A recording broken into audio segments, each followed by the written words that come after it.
Les termes DAP, Delivered at Place, et DPU, Delivered at Place Unloaded, font partie des Incoterms 2020, qui régissent les conditions de livraison dans le commerce international. Ces deux incoterms ont des similitudes, mais également une distinction clé concernant le déchargement des marchandises.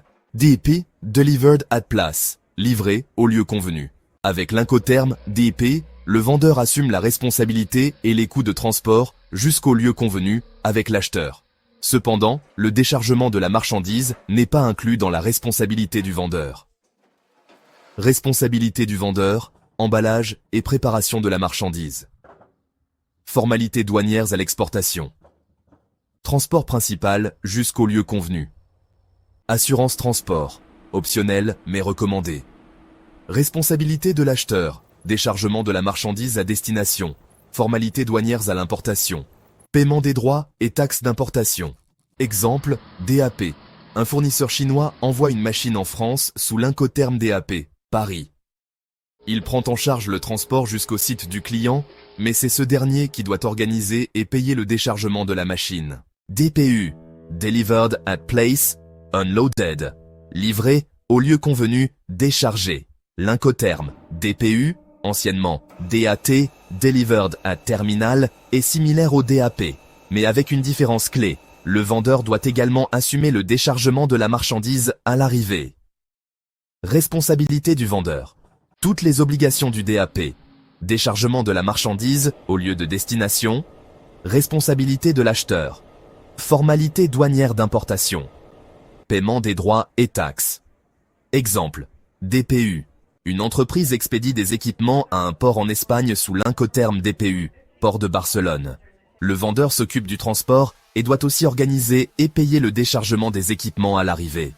Différence. Clé entre DAP et DPU. Critères.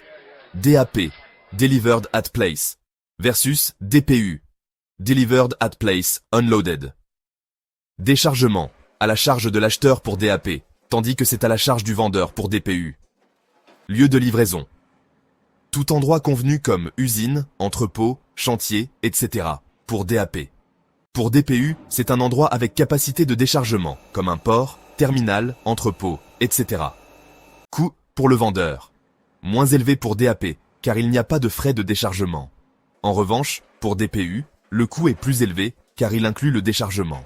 Utilisez DAP si l'acheteur peut gérer le déchargement, par exemple, une entreprise avec son propre équipement de manutention. Utilisez DPU si le vendeur veut livrer en s'assurant du déchargement, comme lors de l'expédition de matériel lourd nécessitant une grue. En DAP, il faut s'assurer que l'acheteur est capable de décharger la marchandise rapidement pour éviter des frais supplémentaires. En DPU, le vendeur doit s'assurer que le lieu choisi permet physiquement le déchargement par exemple. La présence d'équipements adaptés. Dans les deux cas, les formalités d'importation et les droits de douane sont à la charge de l'acheteur. Le choix entre DAP et DPU dépend principalement de la capacité de l'acheteur à gérer le déchargement des marchandises. Si l'acheteur peut s'en charger, DAP est préférable car il réduit les coûts pour le vendeur.